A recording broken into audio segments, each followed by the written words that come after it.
Senator from Texas. Madam President, we have had a monumental decision from the Supreme Court of the United States. And I have to say I am disappointed because while the opinion is not very clear in many respects, the result is clear. And that is that we are getting ready to see one of the largest tax increases in the history of our country, because we're all talking about the fact that the Supreme Court has declared the Obama health care plan constitutional. But let's look at how it was declared unconstitutional.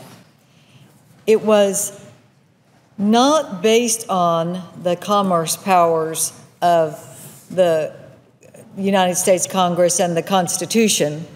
It was based instead on taxing capabilities, the taxing power of the United States Congress. Now, I want to read excerpts from an interview that George Stephanopoulos did with President Obama. Under this mandate, Stephanopoulos says, the government is forcing people to spend money, fining you if you don't. How is that not a tax? President Obama replies, no, that's not true, George. For us to say that you've got to take a responsibility to get health insurance is absolutely not a tax increase. Stephanopoulos goes on later to say, but you reject that it's a tax increase. President Obama replies, I absolutely reject that notion. And yet, the court today said this is constitutional because of Congress's power to tax. So we're going to see the tax increase go forward, and the small businesses and the businesses that are looking at this, the individuals, are going to have a whopping increase in the cost of doing business at a time when I certainly don't have to point out that we are in an economic downturn, when the private sector is not hiring, when we have an over 8% unemployment rate, and yet now we see more costs on top of what we already have in this country, and I don't think that is the recipe for getting this country going again and hiring people to work. I'd like to read a few quotes from employers on the impact of the Obama health care plan on their businesses. Scott Womack, who is the president and owner of Womack Restaurants, is an IHOP franchisee. He said, let me state bluntly, this law will cost my company more than we make. Grady Payne, the CEO of Connor Industries. Very interesting, because Connor Industries is headquartered in my home state of Texas, with plants in 8 different states. Connor Industries started in 1981 with 5 people and 1 location. Today, they have grown to 450 employees and 11 plant locations. They offer health coverage to their employees, and the company pays over half of the total premium cost. In 2014, the company will have to choose how to comply with this law that is now on the books officially as constitutional. They will have to either buy a more expensive government-approved health care benefit or drop health coverage completely and pay the $2,000 fine for each of their employees. Thus, Mr. Payne has stated that the impact of this law will cost them over $1 million, no matter what option they choose. Medical devices, the CEO of Medical Devices Tax Hinders Innovation, in an op-ed, it's the chairman and CEO of NuVasive, a medical device company in San Diego, said, provisions of the Affordable Health Care Act are destroying jobs, hindering innovation, and slowing economic recovery. To offset the medical device tax increase, we will be forced to reduce investments in research and development and cut up to 200 planned new jobs next year. So what we have seen today is a validation of what many of us were concerned about when this law was going through Congress, and that is the enormous increase in the tax, the fine, and the overall burdens to the businesses of this country would do several things that are not good for the people of our country. It will increase costs to American consumers. It will inject the government into doctor-patient relationships. It will most certainly add new burdens on business in an environment in which we have over 8% unemployment.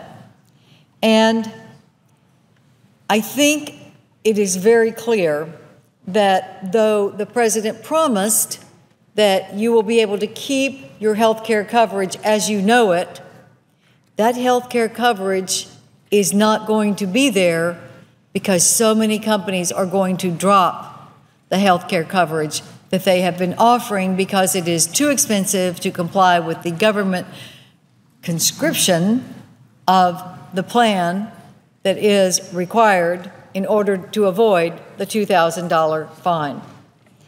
So I think what the court said is insightful in this respect, and that is that while they said this law is constitutional based on the taxing power of Congress, they are not ruling on the wisdom nor the fairness of the policy. Well, I think it's going to come down, Mr. President, to the people of our country, because the election this year is going to determine the ultimate fate of this bill. The Republican nominee, Governor Mitt Romney, has said very clearly on the first day that he is sworn into office, he will ask for the repeal of this health care law. I think it will become an issue in every contested congressional race and every Senate race. Are you going to vote to keep this law that has been ruled constitutional based on the fact that it is a taxing power of Congress? And the people will be able to decide. Do they want this jolt on their health care? Do they want the extra costs? Do they want the intrusion on the patient-doctor relationship? And do they want to possibly lose the coverage that they have and be taxed to go into another plan, a government plan? We are going to see the erosion of the quality of health care in this country if we are not able to repeal this law and start all over. Now, I will say that the purpose of passing health care reform is to provide more options for people to get affordable health care coverage. I think that is a worthy goal.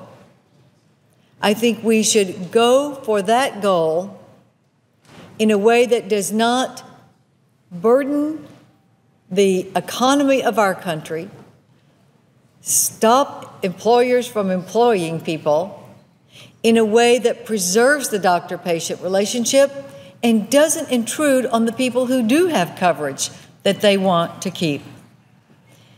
That should be our goal. Mr. President, there are several months before the election. I hope that we will be able to do something in this Congress to start a new process of providing affordable health care options for the people of our country and not continue on this path of enormous tax increases, which have been validated by the court, as well as an intrusion on the quality of our health care, and something that in the bigger picture is going to keep our businesses from hiring more people to get the economy jump-started that should be every one of our goals. I hope that we can work on this in a productive way before the election, but I also, Mr. President, hope that the people will make the final decision in the election, if Congress has not acted before, that we will have a decisive election that will say, we can do better. We, the people of the strongest country on earth, can do better than a health care system that will be eventually turned over to the government if we go down this path. Thank you, Mr. President, and I yield the floor.